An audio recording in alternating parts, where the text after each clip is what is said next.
अस्सलाम वालेकुम व्यूअर्स, मेरा नाम मोहम्मद नौमान है और आप देख रहे हैं टेक वर्ल्ड सॉल्यूशंस। व्यूअर्स, आज की इस वीडियो में हम देखेंगे कि सी पैनल के अंदर वर्डप्रेस को मैन्युअली कैसे इंस्टॉल किया जाता है ताकि आप उसका एडमिन पैनल एक्सेस कर पाएँ और फिर आप उस पर अपनी जो भी वेबसाइट बनाना चाह रहे हैं उसको आप स्टार्ट कर पाएँ।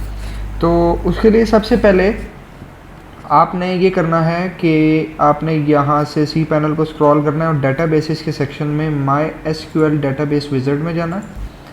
यहाँ जाके आपने डेटाबेस का कोई नाम रखना है, कुछ भी। जस्ट इन माई केस में WP1 रख रहा हूँ।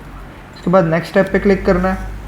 नेक्स्ट स्टेप पे आपसे वो यूज़र नेम और पासवर्ड डेटाबेस को एक्सेस करने के लिए मांग रहा है। आप अगेन इसका भी यूज़र नेम भी WP1 ही रख सकते हैं और पासवर्ड जो है उसको आप जनरेट करवा लें। ठीक है, ये जो भी जनरेट पासवर्ड है आपने आई हैव कॉपीड वाले पे चेक करना है, यूज़ पासवर्ड पे क्लिक करना है, वो पासवर्ड ऑटोमेटिकली इधर इंसर्ट हो जाएगा। उसके बाद आपने क्रिएट यूज़र करना है और ये जो पासवर्ड अभी आपने कॉपी किया है इसको आप कहीं टेम्परेरी पेस्ट कर लें क्योंकि ये अभी हमें आगे यूज़ करना है। ठीक है, उसके बाद MySQL का ये नेक्स्ट स्टेप है। अब हमने डेटाबेस के अंदर जो भी डेटाबेस क्रिएट की है techworld_wp1 और उसी नाम से हमने यूज़र बनाया है, उसके अंदर तो हमने एक्चुअली इस डेटाबेस को इस यूज़र के साथ असाइन करना है। उसके लिए हम इस यूज़र को सारी प्रिविलेजेस दे रहे हैं कि वो डेटाबेस के सारे काम कर सकता है। इसको आप फ़िलहाल ऑल प्रिविलेजेस पे करके नेक्स्ट कर मेक चेंजेस कर दें। अभी किसी और वीडियो में इसको डिस्कस करेंगे कि ये क्या चीज़ें होती हैं और इनमें से किस को अनचेक करने से क्या होता है। ठीक है, अभी हमने मेक चेंजेस कर दी तो हम सक्सेसफुली हमने इस यूज़र को इस डेटाबेस के अंदर ऐड कर दिया। सो फाइनली हम यहाँ डेटाबेस वाले स्टेप को अचीव कर चुके हैं। इसके बाद हमने जाना है फाइल मैनेजर में। फाइल मैनेजर के बीच में जाके हमारा रूट डायरेक्टरी जिसके अंदर से हमारी फाइल्स एक्सेस होती हैं वो होती है public_html। तो इसके अंदर हमने आना है।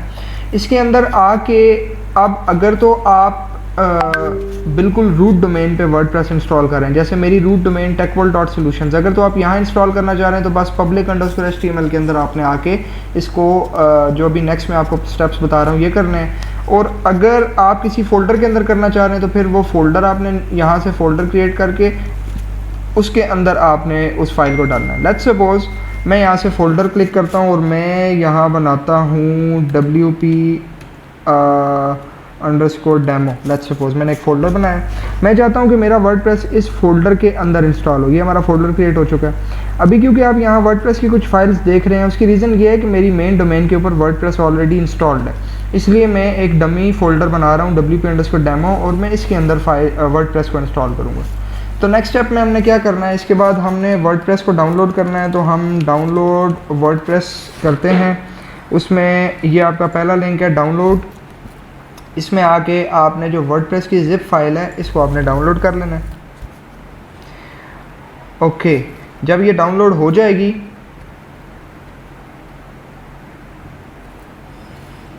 ओके इसको हम डाउनलोड होने देते हैं।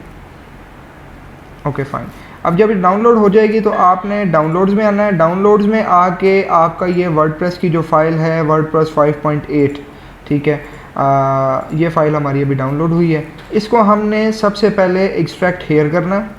ठीक है, अगर तो आपके पास WinZip है तो इसको एक्सट्रैक्ट हेयर जो भी आप टूल यूज़ कर रहे हैं 7zip या कोई भी एक्सट्रैक्टर, उससे आप इस फाइल को एक्सट्रैक्ट कर लें। और ये अभी एक्सट्रैक्ट हो रही है, सो इसका वेट करते हैं। ओके, जब ये एक्सट्रैक्ट हो जाएगी तो आपके पास एक वर्डप्रेस के नाम से फ़ोल्डर आ जाएगा। इस फोल्डर को आपने ओपन करना है। इसके अंदर वाली सारी फाइल्स को सेलेक्ट ऑल करके अगेन राइट क्लिक करके इसकी एक जिप बनानी है। मैं इसको क्योंकि WinRAR यूज़ कर रहा हूँ तो मैं इसको जिप बना के इसका फॉर्मेट भी जिप ही रखना है। मेक श्योर कि RAR या RAR5 फॉर्मेट नहीं होना चाहिए। कोई भी कंप्रेसिंग टूल आप यूज़ कर रहे हैं आपने जिप फॉर्मेट रखना है। उसके बाद इसको ओके कर लें। अब ये अगेन इन फाइल्स को जिप करेगा। इसकी एक रीज़न है, वो रीज़न मैं आपको एक्सप्लेन करूँगा कि हमने ऐसा क्यों किया है। ओके, अब इसके बाद हम वापस अपने सी पैनल की रूट डायरेक्टरी पे आते हैं जो कि हमारी इस वक्त public_html के अंदर हमारे लिए जो रूट है वो WP_demo है क्योंकि हम इसके अंदर इंस्टॉल करना चाह रहे हैं। अब इसमें हम अपलोड पे क्लिक करेंगे। अपलोड पे क्लिक करने के बाद सेलेक्ट फाइल और यहाँ से हम जाते हैं अपने वर्डप्रेस के फ़ोल्डर के अंदर और उसके अंदर एक जिप फाइल हमने बनाई थी, इसको हम अपलोड करते हैं। ठीक है, ये कुछ टाइम लेगा, ये आपके इंटरनेट की स्पीड पर डिपेंड करता है कितना टाइम लेता है ये। और ये 100% होने के बाद इस लाइन का वेट करना है, ये लाइन ग्रीन होगी तब ये अपलोड होगा। अभी वो फाइल को अपलोड करके वेरीफाई कर रहा है। सो 15.55 MB की ये वर्डप्रेस फाइल है। ओके, अब ये कंप्लीट हो गई है। तो अब आप यहाँ आके अगर इसको रीलोड करेंगे तो यहाँ पर wordpress.zip नज़र आ रही है। अच्छा, जो रीज़न थी एक्सट्रैक्ट करके वहाँ से उनकी फाइल्स के अंदर से जिप बनाने की, वो ये थी कि अगर आप एज़ इट इज़ वो वर्डप्रेस की डाउनलोडेड फाइल अपलोड करते और उसको आप एक्सट्रैक्ट करते तो एक्चुअली आपका इधर अगेन एक फ़ोल्डर बन जाना था, फिर आपको वो उस फोल्डर से फाइल्स को सिलेक्ट करके वापस बाहर मूव करना पड़ता। इसलिए हमने डायरेक्टली मेन फाइल्स उठा के जिप बना ली ताकि जब हम यहाँ से इसको राइट क्लिक करके एक्सट्रैक्ट करें तो ये फाइल्स इधर ही रूट में एक्सट्रैक्ट हों। सो हमने क्या किया, हमने जब फाइल अपलोड होगी इसके ऊपर राइट क्लिक किया, इसको एक्सट्रैक्ट पे क्लिक किया और एक्सट्रैक्ट फाइल्स पे क्लिक किया, तो उसने मेरी ये फाइल्स सारी एक्सट्रैक्ट कर देंगे। वो मुझे बता रहा है कि मेरी फाइल्स कौन कौन सी थी। एनीवेज सारी फाइल्स हमारी एक्सट्रैक्ट हो चुकी हैं। इसके बाद आप इस जिप फाइल को डिलीट कर सकते हैं, ये आपके ऊपर डिपेंड करता है, बेहतर है कि इसको डिलीट कर दें। उसके बाद अब आपने अपनी वेबसाइट को एक्सेस करना है। अब क्योंकि आप किसी मेन डोमेन पे अगर इंस्टॉल कर रहे हैं तो आपकी मेन डोमेन यही होगी जो कि लेट्स सपोज मेरे केस में techworld.solution है।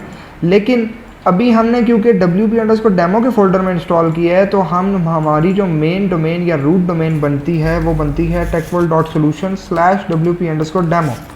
अब जब हमने इस पर क्लिक किया तो ये वर्डप्रेस का सेटअप कॉन्फ़िगरेशन ओपन हो गया, ठीक है। क्योंकि इस फोल्डर के अंदर जो इंस्टॉलेशन है ये बिल्कुल फ्रेश है, इसमें क्योंकि इंस्टॉलेशन नहीं हुई तो ये वर्डप्रेस कॉन्फ़िगरेशन फाइल आपके सामने ओपन हो गई है। अब आपने कंटिन्यू पे क्लिक करना है इंग्लिश लैंग्वेज के साथ ही। इसके बाद वो अब आपसे डेटाबेस की डिटेल्स मांगेगा जो कि हमने लास्ट टाइम अभी बनाई थी फर्स्ट स्टेप में। अब हम लेट्स गो पे क्लिक करते हैं और इधर से डेटाबेस का जो नाम है वो एग्जैक्टली वही डेटाबेस का नाम होगा जो कि आपने अभी बनाई थी। तो आप MySQL डेटाबेसेस पे क्लिक करेंगे, आपके सामने MySQL डेटाबेसेस आ जाएंगी। इसके बीच में जो आपने लेटेस्ट डेटाबेस बनाई थी वो ये थी techworld_wp1। अब हमने इस डेटाबेस जो बनाई थी इस डेटाबेस को मैं ये एक्स्ट्रा टैब्स क्लोज कर लेता हूँ। ओके, हमने डेटाबेस का नेम डालना है। उसके बाद जो यूज़र का नेम है वो हमने रखा तो सेम ही था, लेकिन मैं आपको बता दूँ वो यूज़र्स का नाम इधर आ रहा होता है। तो हम यहाँ से इसका ये काम कॉपी कर सकते हैं, क्योंकि हमने सेम ही रखा था तो मैं अगेन उसी को ही कॉपी करूँगा। इसके बाद पासवर्ड है, ये वो पासवर्ड है जो वो डेटाबेस का पासवर्ड हमने सेट किया था जो कि मैंने टेम्परेरी इसमें अपने टैब में रखा था। इसको मैं उठा के यहाँ पेस्ट कर रहा हूँ। बाकी डिटेल्स को आपने नहीं छेड़ना, डेटाबेस लोकल हॉस्ट ही होती है in most of the cases. और टेबल प्रीफिक्स जो होता है ये भी एक टेक्निकल टर्म है, इसको हम बाद में बैकएंड वाली साइड पे समझेंगे। इसके बाद आपने सबमिट पे क्लिक करना है। अगर आपकी डेटाबेसेस प्रॉपर कनेक्ट हो चुकी है डेटाबेस तो फिर आपको वो ये मैसेज देगा, वरना वो आपको डेटाबेस का एरर देगा। इन दैट केस आपको देखना होगा कि क्या यूज़र नेम गलत है, पासवर्ड गलत है, या फिर आपने प्रिविलेजेस नहीं दिए, या फिर आपने यूज़र को डेटाबेस में ऐड नहीं किया। तो ये बहुत से रीजंस हो सकते हैं जिसकी वजह से ये एरर आता है। इसके बाद हम रन द इंस्टॉलेशन पे क्लिक करेंगे। आप वो जो डेटाबेस हमने कनेक्ट की थी उसके अंदर वर्डप्रेस ने अपने सारे टेबल्स इंपोर्ट कर दिए हैं। इसके बाद अब साइट टाइटल हम कुछ भी रख सकते हैं। लेट्स सपोज मैं रख रहा हूँ टेस्ट WP डेमो, ठीक है। उसके बाद यूज़र नेम हमने वर्डप्रेस एडमिन पैनल का रखना है, पासवर्ड वो उसने ऑलरेडी एक क्रिएट किया हुआ है, हम इसको लेट्स सपोज फ़िलहाल सिंपल कर देते हैं। वैसे सिंपल पासवर्ड्स नहीं रखने, हमेशा कोशिश करनी है स्ट्रॉन्ग पासवर्ड्स ही होने चाहिए। इसके बाद क्योंकि हमने वीक पासवर्ड रखा है तो वो कह रहा है confirm use of week password, तो लेट्स से हम इसको चेंज कर देते हैं। हम समथिंग थोड़ा सा इसको कम्प्लेक्स बनाने की कोशिश करते हैं। ABC 1 2 3 exclamation. आई थिंक जो इन्होंने पासवर्ड बनाया था इनक्रिप्टेड, हम उसी को यूज़ कर लेते हैं। अब इसको मैं कॉपी भी कर लेता हूँ। और इसके बाद ईमेल है, आप कोई भी ईमेल अपनी यूज़ कर सकते हैं। इसके बाद आपने इंस्टॉल वर्डप्रेस पे क्लिक करना है और फिर थोड़ा सा वेट करेंगे। अब ये वर्डप्रेस की सारी फाइल्स और एट्सेट्रा बाकी जो कॉन्फ़िगरेशंस हैं वो करके इंस्टॉल कर रहा है। और जैसे ही ये इंस्टॉल हो जाएगा तो हमारे पास ये पेज आ गया, ठीक है। ये पेज अब हमें बता रहा है कि आपका यूज़र नेम ये और पासवर्ड वो जो आपने रखा था, लॉगिन आप कर सकते हैं। अब आप यहाँ से लॉगिन पे क्लिक करेंगे, एडमिन पैनल आ गया, इसमें यूज़र नेम एडमिन है, पासवर्ड इधर हम वो जो हमने कॉपी किया था वो डाल रहा हूँ। इसके बाद लॉगिन पे क्लिक करेंगे तो हम ये वर्डप्रेस डैशबोर्ड के अंदर अगेन लॉगिन हो चुके हैं। और इसको अगर हम यहाँ से ओपन करें तो ये आपके सामने वर्डप्रेस की वही अगेन एक स्क्रीन है जो कि वर्डप्रेस का डिफ़ॉल्ट थीम है, क्योंकि डिफ़ॉल्ट वर्डप्रेस अब इंस्टॉल हो चुका है। इसके बाद अगेन इसमें अब आप प्लगइन्स और थीम्स और एक्सेट्रा जो भी आप अपना काम करना चाह रहे हैं वो आप इसमें नेक्स्ट कर सकते हैं। तो इस वीडियो में इतना ही, बाकी नेक्स्ट वीडियोज़ के अंदर देखते हैं नेक्स्ट स्टेप्स इसके प्लगइन्स और थीम्स। तो तब तक के लिए अल्लाह हाफ़िज़।